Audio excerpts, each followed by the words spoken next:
Yeah, hello everyone. So this is your problem number 3 under assessment of company's MAT provision calculation.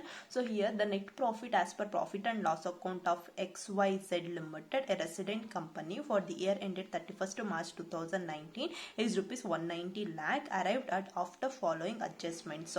So the adjustments are, so this is your profit as per profit and loss account. Please go through with the format for calculating book profit under section 115 JP. So our format prakarane we have to calculate book profit. Afterwards we need to calculate the tax liability under MAT provision. So here this information is required for the purpose of calculating book profit. So we record this 190 lakh as rupees as profit as per profit and loss account as per Companies Act.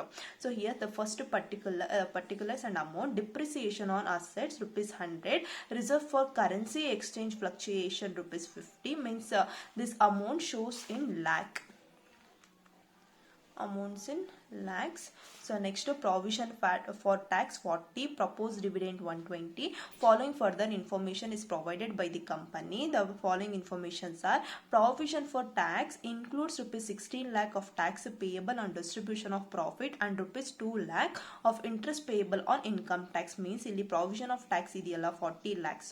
So ಈ 40 lakhs ಅಲ್ಲಿ 16 lakhs related to tax payable on distribution of profit ಅಂತ. So is nothing but profit ನ pay ಮಾಡುವಾಗ ಕೊಟ್ಟಿರೋ taxes. So this is also related to tax information and rupees 2 lakh interest payable on income tax. So as we discuss the format for the purpose of calculating book profit. So income tax paid, payable, provision for income tax including surcharge and cess and interest on IT. So ಏನೇ informations ಕೊಟ್ಟಿದ್ರು, so income tax related ಆ information we have to add back to profit as per profit and loss account. So ಇಲ್ಲಿ clear ಆಗಿ information provide ಮಾಡಿದ್ದಾರೆ. ಇನ್ನು provision of tax ಅಲ್ಲಿ, provision for tax ಅಲ್ಲಿ 16 lakh provision for tax ಅಲ್ಲಿ 16 lakh tax payable on distribution of profit ಇದೆ. Next 2 lakh of interest payable on income tax ಇದೆ. Entire amount ನಾವು ಇಲ್ಲಿ ಪ್ರಾಫಿಟ್ ಗೆ ಆಡ್ ಬ್ಯಾಕ್ ಮಾಡಬೇಕಾಗುತ್ತೆ. Next depreciation includes rupees 40 lakh towards revaluation of assets. So depreciation on revaluation assets. So format ಯಾವ ರೀತಿ ಇರುತ್ತೋ ಅದೇ ರೀತಿ ಇದನ್ನ ನಾವು ಫಾಲೋ ಮಾಡಬೇಕಾಗ ಅರ್ಥ ಆಗ್ತಿದೆಯಾ. First depreciation as per profit and loss account including depreciation on revaluation reserves ಅಂತ ಅದನ್ನ ಆಡ್ ಮಾಡ್ತೀವಿ. ನೆಕ್ಸ್ಟ್ ಇದನ್ನೇ ಎಕ್ಸ್ಕ್ಲೂಡ್ ಮಾಡುವಾಗ ಡಿಪ್ರಿಸಿಯೇಷನ್ ಎಕ್ಸ್ಕ್ಲೂಡ್ ರಿವ್ಯಾಲ್ಯೂಯೇಷನ್ ರಿಸರ್ವ್ಸ್ ಅಂತ ಟ್ರೀಟ್ ಮಾಡಿ ಅದನ್ನ ಎಕ್ಸ್ಕ್ಲೂಡ್ ಮಾಡ್ತೀವಿ. ಅರ್ಥ ಆಯ್ತಾ. Next so amount of rupees 50 lakh credited to profit and loss account was drawn from revaluation reserves. So 50 lakh credit ಮಾಡಿದಂತೆ ಪ್ರಾಫಿಟ್ ಅಂಡ್ ಲಾಸ್ ಅಕೌಂಟ್ ಅಲ್ಲಿ ಆ ಅಮೌಂಟ್ ರಿವ್ಯಾಲ್ಯೂಯೇಷನ್ ರಿಸರ್ವ್ಸ್ ಇಂದ ವಿತ್ಡ್ರಾನ್ ಮಾಡಿದ್ದಾರೆ. Next unabsorbed depreciation as on 31st March 2018 was rupees 30 lakh. Compute the income of the company for the year ended 31st March 2019 liable to tax under MAT and also MAT liability. Here the very important is for the purpose of calculation of MAT calculation we required the format of book profit. So book profit format ನ proper ಆಗಿ follow ಮಾಡಿದ್ರೆ ಈಸಿಯಾಗಿ book profit ನ calculate ಮಾಡಬಹುದು. ಬಂದಿರೋ book profit ಮೇಲೆ 18.5% ನ calculate ಮಾಡಿ, ಸರ್ಚಾರ್ಜ್ ಏನಾದರೂ ಅಪ್ಲಿಕೇಬಲ್ ಆದ್ರೆ ಸರ್ಚಾರ್ಜಸ್ ನ ಪ್ರೊವೈಡ್ ಮಾಡಿ, next finally health and education cess 4% provide ಮಾಡಿದ್ರೆ ಮುಗ್ದೋಯ್ತು. ಅರ್ಥ ಆಗ್ತಿದೆಯಾ. ಸೊ ಇಲ್ಲಿ ತುಂಬಾನೇ ಇಂಪಾರ್ಟೆಂಟ್ ಬುಕ್ ಪ್ರಾಫಿಟ್ ನ ಫಾಲೋ ಮಾಡೋದು. ಅರ್ಥ ಆಗ್ತಿದೆಯಾ. ಬುಕ್ ಪ್ರಾಫಿಟ್ ಅಲ್ಲಿ ಏನೇನ್ items, 9 items add, 9 items less, ಇದನ್ನ ಪ್ರಾಪರ್ ಆಗಿ ಅರ್ಥ ಮಾಡ್ಕೊಂಡು ಪ್ರಾಪರ್ ಆಗಿ ಒಂದೊಂದೇ ಐಟಮ್ಸ್ ನ ರೆಕಾರ್ಡ್ ಮಾಡಿ, ಎಲ್ಲೆಲ್ಲಿ ಐಟಮ್ಸ್ ರಿಲೇಟೆಡ್ ಇನ್ಫಾರ್ಮೇಶನ್ ಪ್ರಾಬ್ಲಮ್ ಅಲ್ಲಿ ಪ್ರೊವೈಡ್ ಮಾಡಿರ್ತಾರೋ ಆ ಇನ್ಫಾರ್ಮೇಶನ್ಸ್ ನಾವಲ್ಲಿ ರೆಕಾರ್ಡ್ ಮಾಡಿದ್ರೆ ಮುಗ್ದೋಯ್ತು ಬುಕ್ ಪ್ರಾಫಿಟ್. ಅರ್ಥ ಆಗ್ತಿದ್ಯಾ. So here for the purpose of calculation, so here calculate of book profit under section 115 JB. So ನಾನು ಫಸ್ಟ್ ಫಾರ್ಮ್ಯಾಟ್ ನ ಇಲ್ಲಿ ಬರ್ದಿಕ್ಕಿದ್ದೀನಿ. ಆಲ್ರೆಡಿ ನಿಮಗೆ ಹೇಳಿದ್ದೆ ಫಾರ್ಮ್ಯಾಟ್ ನ ರೆಕಾರ್ಡ್ ಮಾಡಿ ಅಂತ. ಸೇಮ್ ಫಾರ್ಮ್ಯಾಟ್ ನ ಇಲ್ಲಿ ಬರ್ದಿದ್ದೀನಿ. ಸೊ ಈ ಫಾರ್ಮ್ಯಾಟ್ ಅಲ್ಲಿ ಏನೇನು ಇನ್ಫಾರ್ಮೇಶನ್ ನಿಮ್ಮ ಪ್ರಾಬ್ಲಮ್ ಅಲ್ಲಿ ಪ್ರೊವೈಡ್ ಮಾಡಿರ್ತಾರೋ ಆ ಅಮೌಂಟ್ ನ ಎಲ್ಲೆಲ್ಲಿ ರಿಕ್ವೈರ್ಡ್ ಇರುತ್ತೋ ಅಲ್ಲಿ ಫಿಲ್ ಮಾಡಿದ್ರೆ ಮುಗ್ದೋಯ್ತು. ಅರ್ಥ ಆಗ್ತಿದೆ. So first one, write down profit as per profit and loss account as per companies act as we discussed. So here the profit they only provided the net profit as per profit and loss account resident company for the year ended 31st March 2019 is rupees 190 lakh. ಅರ್ಥ ಆಗ್ತಿದೆಯಾ. So better amount ನ ನೀವು lac ಅಲ್ಲಿ show ಮಾಡಿ. So ಇಲ್ಲಿ ಹೇಳಿರೋದೆಷ್ಟು 190, record 190. Next so ಇವಾಗ the following debit made in profit and loss account. So ಈ ಇನ್ಫಾರ್ಮೇಶನ್ ಇದೆಯಾ ನೋಡಬೇಕು. Provision for diminution in the value of assets. So ನಮ್ಮ ಪ್ರಾಬ್ಲಮ್ ಅಲ್ಲಿ ಎಲ್ಲೂ ಕೂಡ ಪ್ರಾವಿಷನ್ಸ್ ಕ್ರಿಯೇಟ್ ಮಾಡಿಲ್ಲ for the purpose of reducing the value of assets. ಅರ್ಥ ಆಗ್ತಿದೆಯಾ? ಸೊ ಇನ್ಫಾರ್ಮೇಶನ್ ಇಲ್ಲ, better write it as nil. Next provision for loss of subsidiary company. So ಇದು ಕೂಡ ನಮಗೆ ಇನ್ಫಾರ್ಮೇಶನ್ ಇಲ್ಲ, ನಿಲ್.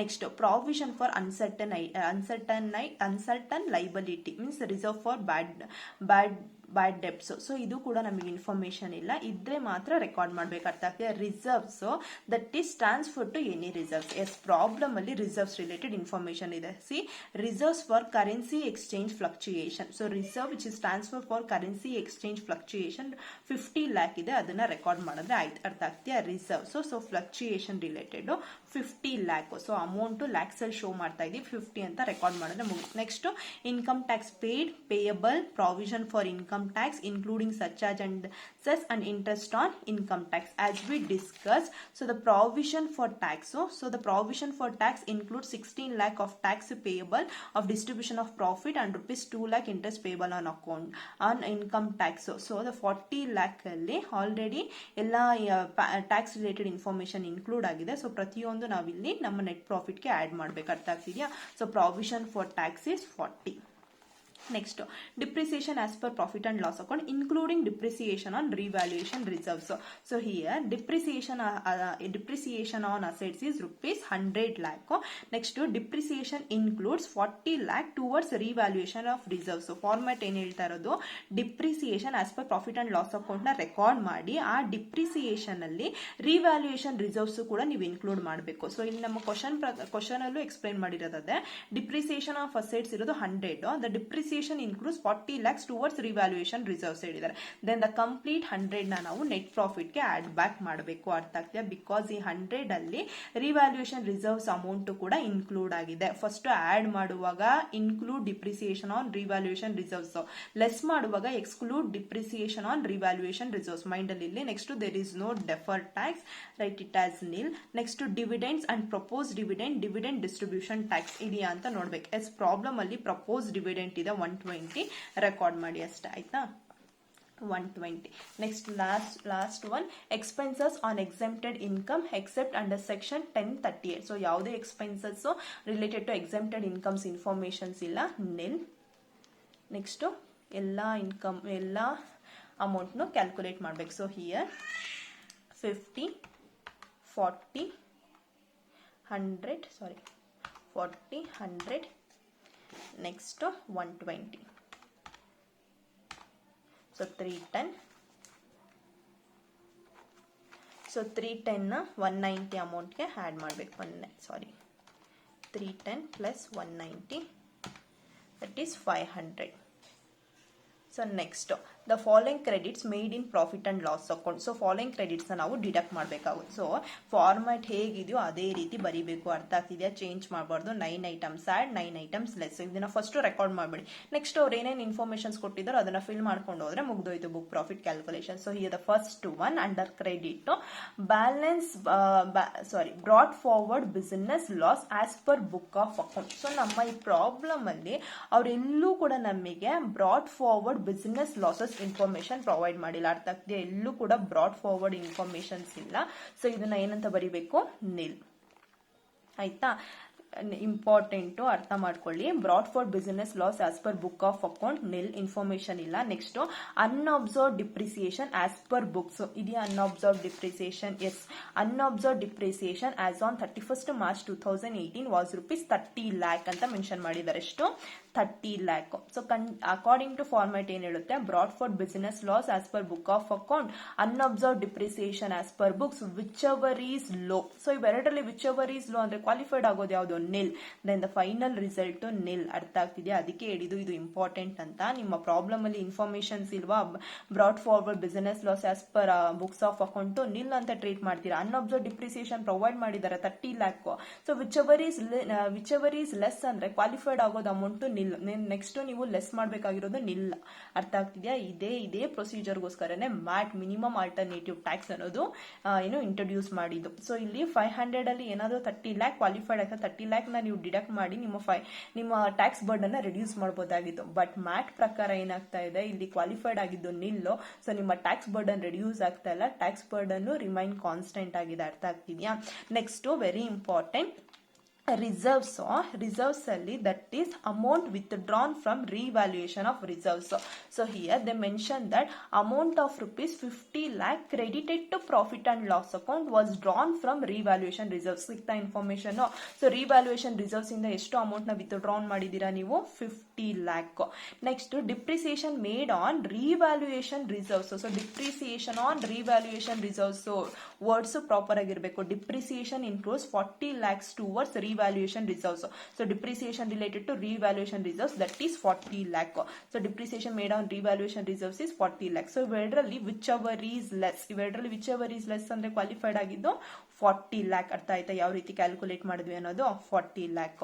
ಸೊ ಇದು ಕೂಡ ಇಂಪಾರ್ಟೆಂಟ್. ಇವೆರಡು ನೀವು ಪ್ರಾಪರ್ ಆಗಿ ಅರ್ಥ ಮಾಡ್ಕೊಬೇಕು. ಲೆಸ್ ಅಲ್ಲಿ first brought forward business loss as per books of account ನ ರೆಕಾರ್ಡ್ ಮಾಡಬೇಕು. Next unabsorbed depreciation as per books ನ ರೆಕಾರ್ಡ್ ಮಾಡಬೇಕು. ಅದಾಗಿದ್ದಕ್ಕೆ ರಿಸರ್ವ್ಸ್ ರಿಲೇಟೆಡ್, ರಿಸರ್ವ್ಸ್ ನ ಯಾವ್ದ್ರ ಜೊತೆ ಕಂಪೇರ್ ಮಾಡ್ತೀವಿ? ಒಂದು amount withdrawn from revaluation reserves, next depreciation made on revaluation reserves. ಅರ್ಥ ಆಗ್ತಿದ್ಯಾ? ಸೊ ಇವೆರಡರಲ್ಲಿ ವಿಚ್ ಎವರ್ ಈಸ್ ಲೆಸ್ ಅದು ನಮಗೆ ಕ್ವಾಲಿಫೈಡ್ ಆಗುತ್ತೆ. Next third one, reserves that is withdrawal from any reserves other than revaluation reserves. So ನಮಗೆ ಆ informations ಇಲ್ಲ. So ನಾವು reserves transfer to currency exchange fluctuation record ಮಾಡಾಗಿದೆ, ಬೇರೆ ಯಾವುದೇ ರಿಸರ್ವ್ಸ್ ಇನ್ಫಾರ್ಮೇಶನ್ಸ್ ಇಲ್ಲ. ಸೊ ದೆನ್ ಈ ಕಾಲಮ್ ನಮಗೆ ನಿಲ್ ಆಗುತ್ತೆ. Next income profit from sick industry, no, nil. Next income from tonnage taxation, that is shipping ಕಂಪನಿಯಿಂದ ಇನ್ಕಮ್ ಇದೆಯಾ? No, nil. Next income from undertaking exempt under section 80 HSC, HHE, HHF, nil. Next depreciation as per profit and loss account excluding depreciation on revaluation reserves. So ನಾವು add ಮಾಡುವಾಗ means net ಪ್ರಾಫಿಟ್ಗೆ add ಮಾಡುವಾಗ depreciation as per profit and loss account including depreciation on revaluation reserves ಇಲ್ಲಿ include ಮಾಡ್ತೀವಿ. Add ಮಾಡುವಾಗ revaluation reserves include ಆಗಿರೋ amount ಬೇಕು. But less ಮಾಡುವಾಗ ಡಿಪ್ರಿಸಿಯೇಷನ್ ಅಲ್ಲಿ ಎಕ್ಸ್ಕ್ಲೂಡಿಂಗ್ ಡಿಪ್ರಿಸಿಯೇಷನ್ ರಿವ್ಯಾಲ್ಯೂಯೇಷನ್ ರಿಸರ್ವ್ಸ್ ಬೇಕು. ಬಿಕಾಸ್ ಆ ರಿವ್ಯಾಲ್ಯೂಯೇಷನ್ ರಿಸರ್ವ್ಸ್ ನ ಆಲ್ರೆಡಿ ನಾವು depreciation made on revaluation reserves calculation ಪರ್ಪಸ್ಗೆ ಟ್ರೀಟ್ ಮಾಡಿರ್ತೀವಿ. ಅರ್ಥ ಆಗ್ತಿದ್ಯಾ? ಸೊ ಅದಕ್ಕೆ next depreciation as per profit and loss ತಗೊಳ್ಳುವಾಗ ಎಕ್ಸ್ಕ್ಲೂಡಿಂಗ್ ಡಿಪ್ರಿಸಿಯೇಷನ್ ರಿವ್ಯಾಲ್ಯೂಯೇಷನ್ ರಿಸರ್ವ್ಸ್ ತಗೊಳ್ಬೇಕು. ಅರ್ಥ ಆಗ್ತಿದ್ಯಾ? So here depreciation, so depreciation on assets ಇರೋದು 100, ರೈಟ್ ಡೌನ್ 100 ನಮಗೆ ಎಕ್ಸ್ಕ್ಲೂಡ್ ಆಗಿರೋದು ಬೇಕು. ಸೊ ಇದರಲ್ಲಿ ರಿವ್ಯಾಲ್ಯೂಯೇಷನ್ ರಿಸರ್ವ್ಸ್ ರಿಲೇಟೆಡ್ 40. ಸೊ 100 ಅಲ್ಲಿ 40ನ ನೀವು ಡಿಡಕ್ಟ್ ಮಾಡಿದ್ರೆ remaining 60 lakh. So 60 lakh related to depreciation as per profit and loss account. ಅರ್ಥ ಆಯ್ತಾ ಯಾವ ರೀತಿ ಮಾಡಿದ್ವಿ ಅನ್ನೋದು? ಸೊ ಬೆಟರ್ ಇದು 40 ಅಲ್ವಾ, ನೆನಪಿಲ್ಲಿ ನಿಲ್ಲು 40. Next 60 lakh. Next there is no deferred tax, nil. Next there is no exemption incomes. Next add ಮಾಡಿ. ಸೊ ಇಲ್ಲಿ ಫಸ್ಟ್ ಒನ್ ನಿಲ್ ಕ್ವಾಲಿಫೈಡ್ ಆಯಿತು, ನೆಕ್ಸ್ಟ್ 40 ಕ್ವಾಲಿಫೈಡ್ ಆಯಿತು, 40. Next 60 lakh. ಸೊ 100. ಸೊ ನಿಮ್ಮ 500, ನಿಮ್ಮ ಟೋಟಲ್ 500 ಅಲ್ಲಿ 100ನ ಲೆಸ್ ಮಾಡಿದ್ರೆ 400 ಇಸ್ ಯುವರ್ ಬುಕ್ ಪ್ರಾಫಿಟ್. ಅರ್ಥ ಆಯ್ತಾ ಯಾವ ರೀತಿ ಕ್ಯಾಲ್ಕುಲೇಟ್ ಮಾಡಿದ್ವಿ ಅಂದ್ರೆ 400 rupees ಅಲ್ಲ, 400 lakhs. 400 lakhs, that is more than 1 crore. ಅರ್ಥ ಆಗ್ತಿದ್ಯಾ? Now we have to compute the tax liability under MAT provision. So here write down calculation of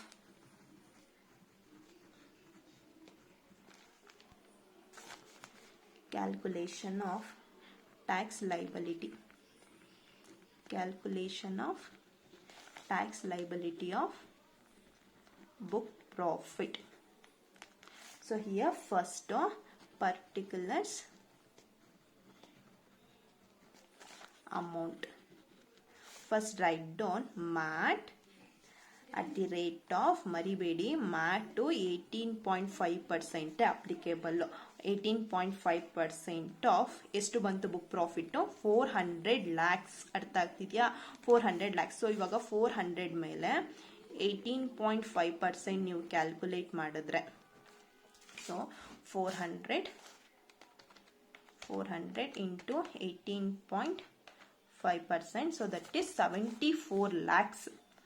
74 lakhs amount in lakhs. ಅದಾಗೆ 74 ಲ್ಯಾಕ್ಸ್ ಅಂದರೆ ಸೊ ಮೋರ್ ದ್ಯಾನ್ 1 crore ಆಗುತ್ತೆ. Clear ಆಗ್ತಾ ಇದೆಯಾ?